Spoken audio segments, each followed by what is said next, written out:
തീർക്കാൻ കഴിഞ്ഞത്. കോട്ടയത്തേക്ക് വന്നാലും ഇത് തന്നെയാണ്. BDJസിനാണ് ആ സീറ്റ് വിട്ടുകൊടുത്തത്. അവിടെ മത്സരം രണ്ട് തുല്യ ശക്തികളായിരുന്നു, കേരള കോൺഗ്രസ് എമ്മും കേരള കോൺഗ്രസ് ജോസഫ് ഗ്രൂപ്പും.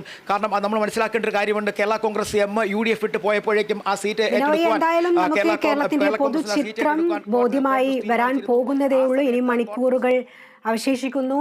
വൈകുന്നേരത്തോടടുക്കുമ്പോൾ ഒരു വ്യക്തമായ ചിത്രം നമുക്ക് ലഭിക്കുമെന്ന് മനസ്സിലാകും. എന്തായാലും ആദ്യമായി BJP വലിയ ഭൂരിപക്ഷത്തിൽ വിജയിച്ചിരിക്കുന്നു. തൃശ്ശൂർ കേരളത്തിൽ BJP അക്കൗണ്ട് തുറന്നിരിക്കുന്നു. സുരേഷ് ഗോപി വിജയിച്ചു എന്നുള്ളതാണ് ഏറ്റവും പുതിയ വിവരം. 75,079 വോട്ടുകൾക്കാണ് ഇപ്പോൾ വിജയം സുരേഷ് ഗോപിക്ക് നേടിക്കൊടുത്തിരിക്കുന്നത്. എന്തായാലും ഇപ്പോൾ മലബാറിൽ നിന്നുള്ള വോട്ട് നിലകൾ ഒക്കെ പ്രേക്ഷകർക്ക് പറഞ്ഞു കൊടുക്കാൻ ഇപ്പോൾ ഞങ്ങളുടെ പ്രതിനിധി കോഴിക്കോട് നിന്നും റിയാസ് KMR ചേരുന്നുണ്ട്. റിയാസ്, മലബാറിനെ സംബന്ധിച്ചിടത്തോളം എല്ലാവരും ഉറ്റുനോക്കുന്ന മണ്ഡലങ്ങളാണ്. കോഴിക്കോടിനെയും വടകരനെയൊക്കെ സംബന്ധിച്ചിടത്തോളം വടകരയിൽ ഇപ്പം നമുക്കറിയാം ഒരു ഷാഫി ഷോ തന്നെ കാണാൻ സാധിക്കുന്നുണ്ട്. അതുപോലെ തന്നെ കണ്ണൂരിലേക്ക് പോകുമ്പോൾ സുധാകരൻ്റെ ലീഡ് 1,00,000 മേലെ കടന്നിരിക്കുന്നു. അത് വലിയൊരു നേട്ടം തന്നെയാണ്. അതായത് പിണറായിയുടെ മണ്ഡലങ്ങളിൽ പോലും അവർക്ക് LDFിൻ്റെ ഒരു ആധിപത്യം സ്ഥാപിക്കാൻ കഴിഞ്ഞില്ല എന്ന് തന്നെ പറയേണ്ടിയിരിക്കുന്നു. അത്തരത്തിലൊക്കെ കാര്യങ്ങൾ പോകുന്നു, പ്രതികരണങ്ങളൊക്കെ വരുന്നു. എങ്ങനെയാണ് ചിത്രം തെളിയുന്നത്? പ്രധാനമായും നമ്മൾ പരിശോധിക്കേണ്ട ഒരു കാര്യം എന്ന് പറയുന്നത്, വടകരയിലെ കാര്യം എടുത്ത് പരിശോധിക്കുകയാണെങ്കിൽ വടകരയിൽ ഷാഫി പ്രചരണ രംഗത്ത് ഇറങ്ങിയത് മുതൽ തുടങ്ങിയ ഒരു ആവേശം, അത് ഈ ഒരു റിസൾട്ടിന്റെ ദിനം വരെ കൃത്യമായി കൊണ്ടെത്തിക്കാൻ ഷാഫി പറമ്പിലിന് സാധിച്ചു എന്നുള്ളതാണ്. ഷാഫി എന്ന് പറയുന്ന നേതാവിന്റെ വ്യക്തിപ്രഭാവം പാലക്കാട് എത്രമാത്രം UDFന് കോൺഗ്രസിന് ഗുണം ചെയ്തിരുന്നു, അതിനേക്കാൾ ഗുണം ചെയ്തതാണ് വടകരയിൽ എന്നുള്ളത്. കാരണം KK ശൈലജ ടീച്ചർ എന്ന് പറയുന്ന ഏറ്റവും ജനകീയയായിട്ടുള്ള ഒരു പൊതുസമ്മതയായ ഒരു സ്ഥാനാർത്ഥിയാണ് ഇത്തവണ LDF വടകര പിടിക്കാൻ വേണ്ടി നിയോഗിച്ചതെങ്കിൽ കൂടിയും ഷാഫി വിജയിച്ചേക്കാം എന്ന സൂചന ഉണ്ടായിരുന്നെങ്കിലും കോൺഗ്രസ് പോലും ഇത്രയും വലിയ ഭൂരിപക്ഷം പ്രതീക്ഷിച്ചിരുന്നില്ല. ഏറ്റവും ഒടുവിൽ വിവരം ലഭിക്കുമ്പോൾ ഷാഫിയുടെ ഭൂരിപക്ഷം 1,14,753 കഴിഞ്ഞ തവണ മുരളീധരന്റെ വിജയം എന്ന് പറയുന്നത് പരിശോധിച്ചു കഴിഞ്ഞാൽ 84,663 വോട്ടുകളുടെ ഭൂരിപക്ഷത്തിലാണ് വിജയിച്ചത്. അതിനേക്കാൾ 1,14,000 സംതിങ് വോട്ട് എന്ന് പറയുമ്പോൾ 1,14,753 അതിൽ ഏറ്റക്കുറച്ചിലുകൾ ഉണ്ടാകാം അന്തിമ ഫലം വരുമ്പോൾ എന്നുള്ളതാണ്. എങ്കിൽ കൂടിയും ആ ഒരു വലിയ ഭൂരിപക്ഷം നേടി ഷാഫി പറമ്പിലിന് വിജയിക്കാൻ സാധിക്കുന്നു എന്നുള്ളതാണ് ഒരു ഫാക്ടർ എന്ന് പറയുന്നത്. അങ്ങനെ നോക്കിയാൽ വടകരയിൽ ഷാഫി തരംഗം തന്നെ ഉണ്ടായി എന്നുള്ളതാണ് ഒരു യാഥാർത്ഥ്യമായി നമുക്ക് സൂചിപ്പിക്കാൻ കഴിയുന്നത്. മറ്റൊന്ന്, ഈ തെരഞ്ഞെടുപ്പുമായി ബന്ധപ്പെട്ട ഒട്ടനവധിയായ പ്രചരണങ്ങളുണ്ട്. ഷാഫി പറമ്പിൽ അല്പം മുൻപ് മാധ്യമങ്ങളെ കണ്ടപ്പോൾ വടകരയിൽ നവമാധ്യമങ്ങളിലൂടെ നടത്തിയ ആ പ്രചരണങ്ങൾക്കെതിരായി ജനങ്ങൾ വോട്ട് ചെയ്തു എന്നാണ് അദ്ദേഹം പറഞ്ഞത്. എന്തായാലും അത്തരം പ്രചരണങ്ങൾ ഒരുപക്ഷെ തെരഞ്ഞെടുപ്പ് രംഗത്ത് ഒരിക്കലും ഉണ്ടാകാൻ പാടില്ലാത്ത പ്രചരണങ്ങളാണ് രണ്ട് മുന്നണികളുടെയും ഭാഗത്തുനിന്നും ഉണ്ടായത്. എന്നിട്ട് കൂടി അത്തരം പ്രചരണങ്ങളെ പൂർണ്ണമായും അവഗണിക്കപ്പെടേണ്ടതാണ് എന്നുള്ളൊരു ചിന്താഗതി എന്തായാലും LDFനും UDFനും വന്നു എന്നുള്ളത് വളരെ നല്ലൊരു കാര്യമാണ്. മറ്റൊന്ന് എടുത്തു പറയേണ്ട ഒരു കാര്യം, കോഴിക്കോട് ലോക്സഭാ മണ്ഡലത്തിൽ MK രാഘവൻ എന്ന് പറയുന്ന ജനപ്രതിനിധി തുടരുന്ന വിസ്മയം, അത് കഴിഞ്ഞ തെരഞ്ഞെടുപ്പുകളിലെല്ലാം അദ്ദേഹം 2009 ഇപ്പോഴത്തെ മന്ത്രി PA മുഹമ്മദ് റിയാസിനെതിരെ മത്സരിക്കാൻ കണ്ണൂരിൽ നിന്നും കോഴിക്കോടേക്ക് വന്ന് വണ്ടി കയറി ഇറങ്ങുമ്പോൾ അദ്ദേഹം 1000-ൽ താഴെ മാത്രം വോട്ടിന് ഭൂരിപക്ഷം നേടി വിജയിച്ച കഷ്ടിച്ച് രക്ഷപ്പെട്ട ഒരു സ്ഥാനാർത്ഥിയായിരുന്നു. പിന്നീട് അദ്ദേഹം തൊട്ടടുത്ത തെരഞ്ഞെടുപ്പിൽ വിജയരാഘവനോട് പിന്നീട് അതിനേക്കാൾ നില മെച്ചപ്പെടുത്തിക്കൊണ്ട് വിജയിക്കുന്നു. കഴിഞ്ഞ തെരഞ്ഞെടുപ്പിൽ ഏറ്റവും ജനകീയനായൊരു MLA ആയിരുന്ന പ്രദീപ് കുമാറിനെയാണ് CPIM ഇടതു സ്ഥാനാർത്ഥി നിർത്തുന്നത്. ആ തെരഞ്ഞെടുപ്പിൽ 82,225 വോട്ടിന്റെ ഭൂരിപക്ഷത്തിൽ വിജയിച്ച MK രാഘവൻ ഇത്തവണയും തന്റെ ഭൂരിപക്ഷം 4ാമത്തെ അംഗമാണ് അദ്ദേഹത്തെ സംബന്ധിച്ച്. ഇത്തവണ അദ്ദേഹത്തിന്റെ ഭൂരിപക്ഷം ഇതുവരെയുള്ള കണക്കുകൾ പരിശോധിക്കുകയാണെങ്കിൽ 1,45,894 വോട്ടിന്റെ ഭൂരിപക്ഷമാണ് അദ്ദേഹത്തിൻ്റെത്.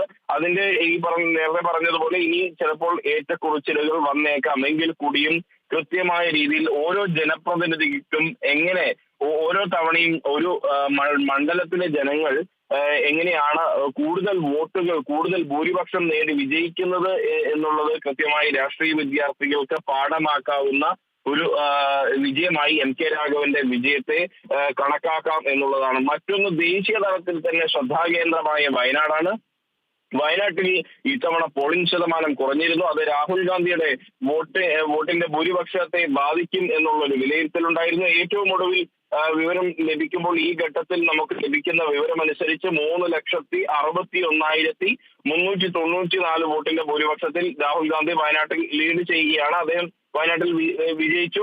എങ്കിലും അന്തിമമായ വോട്ടിന്റെ കണക്കുകൾ വന്നിട്ടില്ല. ഏറ്റവും ഒടുവിലത്തെ കണക്കുകൾ ലഭ്യമാകേണ്ടതുണ്ട്. പക്ഷേ കഴിഞ്ഞ തവണത്തേതിന്റെ സമാനമായ വോട്ടുകൾ അദ്ദേഹത്തിന് പിടിക്കാൻ സാധിച്ചു എന്നുള്ളത് ഇത്തവണത്തെ പോൾ ചെയ്ത വോട്ടുകളുടെ അടിസ്ഥാനം പരിശോധിക്കുകയാണെങ്കിൽ അദ്ദേഹത്തിന് സാധിച്ചു എന്നുള്ളത് പ്രധാനമായും മനസ്സിലാക്കാവുന്ന ഒരു കാര്യം. ഇത്തവണ ഇന്ത്യ മുന്നണി അധികാരത്തിൽ വരണമെന്ന് മലബാറിലെ ജനങ്ങൾ കൊതിച്ചിരുന്നു എന്നതിന്റെ ഒരു വ്യക്തതയാണ് പലപ്പോഴും UDF സ്ഥാനാർത്ഥികളാവട്ടെ അവർ പ്രതീക്ഷിക്കാത്ത ഒരു വിജയം അവർക്ക് ലഭിക്കുമ്പോൾ, അതായത് ഇത്രയും വലിയ ഭൂരിപക്ഷത്തിൽ വിജയിക്കുന്ന ഒരു സാഹചര്യം ഉണ്ടാകുമ്പോൾ വ്യക്തമാകുന്ന ഒരു കാര്യം അതാണ്. കാരണം കഴിഞ്ഞ വർഷം രാഹുൽ ഗാന്ധി 4,30,000 വോട്ടിന്റെ ഭൂരിപക്ഷത്തിനാണ്. അതിന് സമാനമായി തന്നെ അദ്ദേഹം ഇത്തവണ എത്തി നിൽക്കുന്നു. പോൾ ചെയ്ത വോട്ടുകളുടെ അടിസ്ഥാനത്തിൽ പരിശോധിക്കുമ്പോൾ ഇത്തവണ അത് 3,61,394 എന്നുള്ളത് മറ്റൊരു കാര്യമാണ്. ഏറ്റവും അന്തിമമായ കണക്കുകൾ അവിടെയും വരാനിരിക്കുന്നതേ ഉള്ളൂ.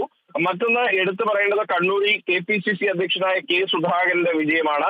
അതെ റിയാസ്, ഈ കണ്ണൂരിലെ കാര്യങ്ങളിലേക്ക് വരുമ്പോൾ അത് നമുക്കറിയാം, കണ്ണൂർ സുധാകരന് തന്നെ എന്നുള്ള വിലയിരുത്തൽ തന്നെയായിരുന്നു ആദ്യം മുതലേ നമ്മൾ വന്നിട്ടുണ്ടായിരുന്നത്. നമുക്കറിയാം കഴിഞ്ഞ തവണത്തേക്കാൾ കൂടുതൽ വീണ്ടും വോട്ടുകൾ കൂടി എന്നുള്ളത്. എങ്കിലും BJPയെ സംബന്ധിച്ചിടത്തോളം അവർ ഒരു C രഘുനാഥിനെ ഇറക്കുമ്പോൾ LDF വിചാരിച്ചിരുന്നത് ആ വോട്ടുകൾ കൂടി തങ്ങൾക്ക് പിടിക്കാൻ കുറച്ചുകൂടി ഭൂരിപക്ഷം വോട്ടുകൾ കിട്ടും എന്നുള്ള ഒരു കണക്കുകൂട്ടലൊക്കെ അവർക്കുണ്ടായിരുന്നു. എന്നാൽ ആ കണക്കുകൂട്ടലൊക്കെ തെറ്റി എന്ന് പറയാം അല്ലേ? എന്നാലും LDFന്റെ കണക്കുകൂട്ടലുകൾ പൂർണ്ണമായും തെറ്റിയിരിക്കുന്നു. LDFനകത്തുള്ള ഒരു വിലയിരുത്തൽ ഒരുപക്ഷെ MV ജയരാജൻ നല്ല സ്ഥാനാർത്ഥി തന്നെയാണ്, അല്ല എന്നുള്ളതല്ല. കണ്ണൂരിനെ സംബന്ധിച്ച് ചിരപരിചിതനായ ഒരു മുഖമുള്ള എല്ലാവരോടും നന്നായി ഇടപഴകുന്ന ഒരു നേതാവാണ്. പക്ഷെ അതിനേക്കാൾ പ്രത്യേകിച്ച് ആ ഒരു ഘട്ടത്തിൽ LDF അത്തരം ഒരു തീരുമാനമെടുക്കുന്ന ഘട്ടത്തിൽ MV ജയരാജനെ സ്ഥാനാർത്ഥിയാക്കാൻ നിയോഗിക്കുന്ന ഘട്ടത്തിൽ ഉണ്ടായിരുന്ന ചർച്ചകൾ K സുധാകരൻ ഇനി മത്സരിച്ചേക്കില്ല, അദ്ദേഹത്തിന് ആരോഗ്യ പ്രശ്നങ്ങളുണ്ട്, ഒപ്പം തന്നെ അദ്ദേഹം കഴിഞ്ഞ 5 വർഷമായി അധികം സജീവമായിരുന്നില്ല തുടങ്ങിയ പ്രചരണങ്ങളൊക്കെ മണ്ഡലത്തിൽ നിറഞ്ഞു നിൽക്കുന്ന ഒരു സാഹചര്യത്തിലാണ്. അതായത് K സുധാകരൻ ഇനി മത്സരരംഗത്തേക്കില്ല എന്ന് പാർട്ടി നേതൃത്വത്തെ ഉൾപ്പെടെ അറിയിച്ച ഒരു ഘട്ടത്തിലാണ് MV ജയരാജൻ മത്സരിക്കട്ടെ, അങ്ങനെയാണെങ്കിൽ പുതുമുഖം വരുമ്പോൾ സ്വാഭാവികമായും കണ്ണൂരിന്റെ പ്രാദേശിക വികാരങ്ങൾ ഉൾക്കൊണ്ടുകൊണ്ട് MV ജയരാജൻ പാർലമെന്റിൽ എത്തുമെന്നൊരു പ്രതീക്ഷയായിരുന്നു ഇടതുപക്ഷത്തിനുണ്ടായിരുന്നത്. അതുകൊണ്ടാണ് ഒരുപക്ഷെ KK ശൈലജ ടീച്ചറെ പോലുള്ള ഒരാളെ വടകരയിലേക്ക് അയക്കുകയും MV ജയരാജനെ പോലൊരു ജില്ലാ തലത്തിൽ ഏറ്റവും മികവ് പുലർത്തുന്ന ഒരു നേതാവ് തന്നെയാണ് അദ്ദേഹം. പക്ഷേ അദ്ദേഹത്തെ മത്സരിക്കാൻ നിയോഗിക്കുന്നത് പിന്നീടാണ് കോൺഗ്രസ് K സുധാകരൻ ആരോഗ്യം വീണ്ടെടുത്ത് തിരികെ വരുന്നു, തിരിച്ച് കേരളത്തിലെത്തുന്നു. കേരളത്തിലെത്തി അദ്ദേഹം പാർട്ടി മത്സരിക്കാൻ പറഞ്ഞതോടുകൂടി ആ പഴയ നിലപാട് K സുധാകരൻ മാറ്റുന്നു. K സുധാകരൻ തന്നെ സ്ഥാനാർത്ഥിയായി വരുന്നതോടുകൂടി പ്രവർത്തകരുടെ ഉള്ളിൽ വീണ്ടും ഒരു വികാരമുണ്ടാകുന്നു. കാരണം ഈ കോൺഗ്രസ് പ്രവർത്തകരെ സംബന്ധിച്ച്, കണ്ണൂരിലെ കോൺഗ്രസുകാരെ സംബന്ധിച്ച് K സുധാകരൻ എന്നുള്ളത് വലിയൊരു വൈകാരികതയാണ്. ആ വൈകാരികത കൃത്യമായി തന്നെ അത് മുതലെടുക്കാൻ കോൺഗ്രസിന് സുധാകരന്റെ സ്ഥാനാർത്ഥിത്വത്തിലൂടെ സാധിച്ചു എന്നുള്ളതാണ്. മറ്റൊന്ന്, ഈ ഇടതുപക്ഷം പ്രതീക്ഷിച്ച ഒരു കാര്യം, ഈ C രഘുനാഥ് സ്ഥാനാർത്ഥിയാകുന്നതോടുകൂടി കോൺഗ്രസിനകത്തെ സുധാകരനെതിരായിട്ടുള്ള വോട്ടുകൾ ഒരുപക്ഷെ C രഘുനാഥിലേക്ക് പോകുകയും അത് സുധാകരന്റെ ഭൂരിപക്ഷം കുറയാനിടയാക്കുകയും മതേതര വോട്ടുകൾ എല്ലാം തന്നെ ഇടതുപക്ഷത്തിലേക്ക് കേന്ദ്രീകരിക്കുന്ന ഒരു സാഹചര്യം ഉണ്ടാകുമെന്നൊരു പ്രതീക്ഷയുണ്ടായിരുന്നു. പക്ഷെ ഞാൻ നേരത്തെ പറഞ്ഞൊരു ഘടകം അവിടെയുണ്ട്. ഇന്ത്യ മുന്നണി അധികാരത്തിൽ വരണമെന്ന് അതിയായി ആഗ്രഹിക്കുന്ന ഒരു വിഭാഗം ജനത ഈ മലബാറിൽ ഉണ്ട് എന്ന് വ്യക്തമാക്കുന്നതാണ് മലബാറിലെ പല സ്ഥാനാർത്ഥികളെയും ഈ വലിയ ഭൂരിപക്ഷത്തിന്റെ ഒരു കാരണമായി നമുക്ക് വ്യക്തമാകുന്നത്. കണ്ണൂരിൽ ഇപ്പോഴത്തെ നില പരിശോധിക്കുമ്പോൾ സുധാകരൻ പോലും പ്രതീക്ഷിക്കാത്ത കണക്കാണ് വന്നിരിക്കുന്നത്. അതായത് 1,00,000 മുകളിലുള്ള ഒരു ഭൂരിപക്ഷം സുധാകരൻ വരുന്നു എന്ന് പറയുമ്പോൾ സ്വാഭാവികമായും അദ്ദേഹം പോലും പ്രതീക്ഷിച്ചിട്ടില്ല എന്നുള്ളത് ഒരു യാഥാർത്ഥ്യമാണ്. കാരണം കണ്ണൂരിലെ ജില്ലാ കോൺഗ്രസ് നേതൃത്വത്തിന്റെ കണക്കനുസരിച്ച് പോലും സുധാകരൻ വിജയിക്കുകയാണെങ്കിൽ 25,000 അല്ലെങ്കിൽ അതിന് മുകളിലുള്ള കുറച്ച് അങ്ങോട്ട് ഒരു 30,000 വോട്ടുകൾക്ക് വിജയിക്കുമെന്ന് കരുതിയെടുത്താണ് ഇപ്പോൾ 1,08,411 വോട്ടുകൾക്ക് സുധാകരൻ മുന്നിട്ട് നിൽക്കുന്നത്. ഈ നേരത്തെ പറഞ്ഞതുപോലെ കണ്ണൂരിലും കണക്കുകൾ എന്തായാലും ശരിയായി വരുന്നതേ ഉള്ളൂ.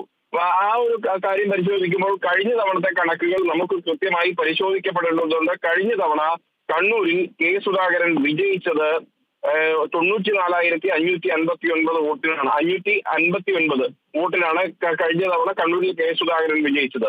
മറ്റൊന്ന് കാസർഗോഡാണ്. കാസർഗോഡ് കഴിഞ്ഞ തവണ രാജ്മോഹൻ ഉണ്ണിത്താൻ വിജയിക്കുന്നത് 40,438 വോട്ടുകൾക്കാണ് കഴിഞ്ഞ തവണ രാജ്മോഹൻ ഉണ്ണിത്താൻ വിജയിക്കുന്നത്. അത് കല്യോടെ ഇരട്ടക്കൊലപാതകത്തിന്റെ, ശരത്ലാലിന്റെയും കൃപേഷിന്റെയും ഇരട്ടക്കൊലപാതകത്തിന്റെ പശ്ചാത്തലത്തിൽ കൊലപാതക രാഷ്ട്രീയത്തിനെതിരായ ശക്തമായ വികാരമുണ്ടാകുന്നു. അവിടെ ആണ് അത്രയും ഒരു രാജ്മോഹൻ ഉണ്ണിത്താനെ പോലൊരു സ്ഥാനാർത്ഥിയിലൂടെ കോൺഗ്രസ് കാസർഗോഡ് പിടിച്ചെടുക്കുന്നത് LDF-ൽ നിന്നും. അത് ഇത്തവണ നിലനിർത്താൻ സാധിച്ചു എന്നുള്ളത് ഉണ്ണിത്താന്റെ പ്രവർത്തന മികവിനുള്ള അംഗീകാരമായിട്ടാണ് പൊതുവെ രാഷ്ട്രീയ നിരീക്ഷകർ വിലയിരുത്തുന്നത്. അദ്ദേഹത്തിന്റെ ഇപ്പോഴത്തെ ഭൂരിപക്ഷം എന്ന് പറയുന്നത് 59,943 വോട്ടിന്റെ ഭൂരിപക്ഷമാണ്. സ്വാഭാവികമായും അത് ഉണ്ണിത്താനുള്ള ഒരു അംഗീകാരമായി വരുന്നത് എങ്ങനെയാണെന്ന് പരിശോധിച്ചു കഴിഞ്ഞാൽ ഈ കാസർഗോഡ് കോൺഗ്രസിനകത്ത് ചില ഗ്രൂപ്പ് തർക്കങ്ങൾ സജീവമാണ്. പ്രത്യേകിച്ച് ഉണ്ണിത്താനെതിരായ ഒരു വികാരം കോൺഗ്രസിലെ ഒരു വിഭാഗത്തിലുണ്ട്. കാരണം ഉണ്ണിത്താൻ പുറത്തുനിന്ന് വന്ന ഒരാൾ കാസർഗോഡ് നേതാവായി, അതുകൊണ്ട് തങ്ങളുടെ അർഹമായി പദവികൾ, സ്ഥാനങ്ങൾ നഷ്ടപ്പെടുന്നു എന്നൊരു ചിന്താഗതി ഉണ്ണിത്താനെ എതിർക്കുന്നവർക്കുണ്ട്. അവരെ പോലും ഞെട്ടിച്ചുകൊണ്ടുള്ള ഒരു ലീഡാണ് 59,943 എന്ന ലീഡിലേക്ക് ഉണ്ണിത്താൻ വരുമ്പോൾ സ്വാഭാവികമായും അതും ഈ വലിയൊരു ലീഡ് നില തന്നെയാണ്. നേരത്തെ ഇനിയിപ്പോൾ പരിശോധിക്കേണ്ടത് മലപ്പുറത്തിന്റെ കാര്യമാണ്. മലപ്പുറത്ത് കഴിഞ്ഞ തവണ PK കുഞ്ഞാലിക്കുട്ടിയായിരുന്നു. PK കുഞ്ഞാലിക്കുട്ടി അദ്ദേഹത്തിന്റെ MLA സ്ഥാനം രാജിവെച്ചുകൊണ്ട് ലോക്സഭയിലേക്ക് പോകുന്നു. ഫാസിസത്തിനെതിരായ പോരാട്ടത്തിനെന്ന് പറഞ്ഞ് അദ്ദേഹം പോകുന്നു. പിന്നീട് അവിടെ നിന്ന് തിരികെ വരുന്ന ഒരു സാഹചര്യം ഉണ്ടായി എന്നുള്ളത് ഒരു യാഥാർത്ഥ്യമാണ്. അപ്പോൾ അന്ന് PK കുഞ്ഞാലിക്കുട്ടിക്ക് മലപ്പുറത്ത് ലഭിച്ചിരുന്ന ഭൂരിപക്ഷം എന്ന് പറയുന്നത് 2,60,153 വോട്ടുകളാണ്. ഇത്തവണ UT മുഹമ്മദ് ബഷീറിന് ആ ഭൂരിപക്ഷത്തിൽ നിന്നും വലിയ ഒരു നല്ലൊരു മികവുണ്ടാക്കാൻ സാധിക്കുന്നു. 2,98,305 വോട്ടിന്റെ ഭൂരിപക്ഷം UT മുഹമ്മദ് ബഷീറിന് ലഭിക്കുന്നുണ്ട്. അത് UT എന്ന് പറയുന്ന വ്യക്തിക്ക് കിട്ടിയ ഒരു അംഗീകാരമായാണ് വ്യാഖ്യാനിക്കപ്പെടാവുന്നത്. കാരണം UT മുഹമ്മദ് ബഷീർ പാർലമെന്റിൽ നടത്തിയ പ്രകടനങ്ങളുണ്ട്. പലപ്പോഴും CAA പോലുള്ള വിഷയങ്ങളിൽ അദ്ദേഹം നടത്തിയ പ്രസംഗങ്ങൾ അത് പൊതുവെ ചർച്ച ചെയ്യപ്പെടുന്ന ഒരു കാര്യമാണ്. അത്തരം കാര്യങ്ങൾ അംഗീകരിക്കപ്പെട്ടു എന്നുള്ളതാണ്. സ്വാഭാവികമായും അതുകൊണ്ട് UTക്ക് കിട്ടിയ ഒരു അംഗീകാരമായാണ് വിലയിരുത്തപ്പെടുന്നത്. മറ്റൊന്ന് പൊന്നാനിയിലാണ് ഏറ്റവും പരിശോധിക്കപ്പെടേണ്ട ഒരു കാര്യം. സമസ്ത വോട്ടുകൾ പൊന്നാനിയിൽ ഈ KS ഹംസയ്ക്ക് അനുകൂലമായി എന്ന് തെരഞ്ഞെടുപ്പ് കഴിഞ്ഞതിന് ശേഷം സമസ്തയ്ക്കകത്ത് പോലും വിലയിരുത്തലുണ്ടായി എന്നുള്ളതാണ്. അതായത് സമസ്തയിലെ ഒരു വിഭാഗം, അതായത് മുസ്ലിം ലീഗ് വിരുദ്ധരായ വിഭാഗം ഈ KS ഹംസയ്ക്ക് അനുകൂലമായി വോട്ട് ചെയ്തു എന്നൊരു ചിന്താഗതി ഉണ്ടായിരുന്നു. പക്ഷേ ആ ചിന്താഗതി തെറ്റാണ് എന്ന് തെളിയിക്കുന്നതാണ് ഇപ്പോൾ MP അബ്ദുൾ സമദാനിക്കുണ്ടായിരിക്കുന്ന ഭൂരിപക്ഷം സൂചിപ്പിക്കുന്നത്. അദ്ദേഹത്തിന് 2,35,848 വോട്ടിന്റെ ഭൂരിപക്ഷമാണ് അബ്ദുൾ സമദാനിക്ക് ഇത്തവണ ഉണ്ടായിരിക്കുന്നത്. അതായത് കഴിഞ്ഞ തവണ ET മുഹമ്മദ് ബഷീറിന് ലഭിച്ച 1,93,273 വോട്ട് ഭൂരിപക്ഷം. അതായത് കഴിഞ്ഞ തവണ ചെയ്ത വോട്ടുകളുടെ ശരാശരി പോലും ഇത്തവണ ചെയ്തിട്ടില്ല എന്നിടത്താണ് സമദാനിയെ സംബന്ധിച്ച് 2,35,848 ഈ ഘട്ടത്തിൽ അദ്ദേഹം ഭൂരിപക്ഷത്തിൽ നിൽക്കുന്നത് എന്നുള്ളതാണ്. അതിനർത്ഥം സമസ്ത വോട്ടുകൾ ചോർന്നിട്ടില്ല, അത് കൃത്യമായി മുസ്ലിം ലീഗിന് തന്നെ ലഭിച്ചു എന്നുള്ളത് വ്യക്തമാവുകയാണ്. ഒപ്പം സമസ്തയുടെ നേതൃതലത്തിലുള്ള ചിലർക്ക് തർക്കമുണ്ട് എന്നുള്ളത് കൊണ്ട് അത് അണികളിലേക്ക് ആ വിഷയം, ലീഗുമായിട്ടുള്ള വിഷയം എത്തിയിട്ടില്ല എന്നുള്ളതാണ് വ്യക്തമാകുന്നത്. മറ്റൊന്ന്, പൊന്നാനിക്കാർക്ക് ചരിത്രത്തിലാദ്യമായി പൊന്നാനിക്കാരനായ ഒരു MP-യെ തന്നെ ലഭിക്കുന്നു, ഒരു ജനപ്രതിനിധിയെ തന്നെ ലഭിക്കുന്നു. കാരണം സമദാനി കോട്ടക്കൽ സ്വദേശിയാണ്, അദ്ദേഹം പൊന്നാനി മണ്ഡലത്തിന്റെ ഭാഗമാണ്. പൊന്നാനിയുടെ ചരിത്രത്തിൽ ഇന്ന് വരെ പൊന്നാനിക്കാർക്ക് പൊന്നാനിക്കാരനായ ഒരു MP ലഭിച്ചിട്ടില്ല. അങ്ങനെ നോക്കുമ്പോൾ സമദാനിയിലൂടെ പൊന്നാനിക്കാർക്ക് അവരുടെ MP ലഭിക്കുന്നു. ഒപ്പം ഇത് മറ്റൊരു അർത്ഥത്തിൽ പറഞ്ഞാൽ സമസ്ത ലീഗ് തർക്കത്തിന്റെ വലിയൊരു മഞ്ഞുരുകലിന് കൂടി ഈ വോട്ടിംഗ് പാറ്റേൺ കാരണമായി തീരാവുന്ന ഒരു സാഹചര്യമായി രാഷ്ട്രീയ നിരീക്ഷകർ വിലയിരുത്തുന്നുണ്ട്. കാരണം സമസ്ത വോട്ടുകൾ ചോർന്നിട്ടില്ല, അത് കൃത്യമായി ലീഗിലെ തന്നെ സമസ്തയുടെ അണികൾ വോട്ട് ചെയ്യപ്പെട്ടു എന്നുള്ളത് കൊണ്ടുകൂടിയാണ് സമദാനിക്ക് ഇത്തരത്തിലൊരു വലിയ ഭൂരിപക്ഷത്തിലേക്ക് എത്താൻ സാധിച്ചത് എന്നാണ് പൊതുവെ വ്യാഖ്യാനിക്കപ്പെടുന്നത്. പൊതുവായി പറഞ്ഞാൽ ഈ പ്രധാനമായും മലബാറിൽ ഇന്ത്യ മുന്നണിക്ക് അനുകൂലമായ ഒരു തരംഗം അത് UDF ഗുണം ചെയ്തു എന്നുള്ളതാണ്. പ്രത്യേകിച്ച് UDF നേരിട്ട് വോട്ട് ചെയ്തതുകൊണ്ട് ഇന്ത്യ മുന്നണിക്ക് കൂടുതൽ കരുത്ത് പകരാൻ സാധിക്കുമെന്നൊരു ചിന്താഗതി വളർത്താൻ കോൺഗ്രസിനും ലീഗിനും സാധിച്ചു. ആ ചിന്താഗതി അത് CPM അനുകൂലമാക്കാൻ കഴിഞ്ഞില്ല എന്നുള്ളിടത്താണ് ഇടതുപക്ഷത്തിന്റെ പരാജയം. എന്തായാലും റിയാസ് പറഞ്ഞതുപോലെ തന്നെ ഇന്ത്യ മുന്നണിയെ എത്തിക്കാനുള്ള ശ്രമങ്ങൾ തന്നെയായിരുന്നു. മലബാറുകാർ വലിയ രീതിയിൽ തന്നെ വോട്ട് ചെയ്തിരിക്കുന്നു. UDFന്റെ കണക്കുകൂട്ടൽ വിജയം കണ്ടിരിക്കുന്നു എന്ന് തന്നെ പറയാം. കൃത്യമായി ഉള്ള ശക്തിയേറിയ സ്ഥാനാർത്ഥികളെ തന്നെ നിർത്തിക്കൊണ്ട് അവർ വിജയം കണ്ടിരിക്കുന്നു എന്ന് തന്നെ പറയാം. വടകരയിലും കോഴിക്കോടും കണ്ണൂരിലും എന്നുവേണ്ട മണ്ഡലങ്ങളെല്ലാം എടുത്തു നോക്കുമ്പോൾ UDF തരംഗം തന്നെ, വടകരയിൽ രാഷ്ട്രീയ വിജയം എന്ന് തന്നെ പറയാം. റിയാസ്, അതുപോലെ തന്നെ ഇപ്പോൾ സമയം 4 മണി കഴിഞ്ഞ് 30 മിനിറ്റ് ആയിരിക്കുന്നു. ഇനി ഏതൊക്കെ മണ്ഡലങ്ങളിലെ ചിത്രമാണ് നമുക്ക് തെളിയേണ്ടിയിരിക്കുന്നത്? എങ്ങനെയാണ് ഇപ്പോൾ ഏറ്റവും ഒടുവിൽ വരുന്ന കണക്കുകൾ? മലബാറിലെ മണ്ഡലങ്ങളുടെ അടിസ്ഥാനത്തിൽ പരിശോധിക്കുമ്പോൾ ഇനിയിപ്പോൾ പ്രധാനമായും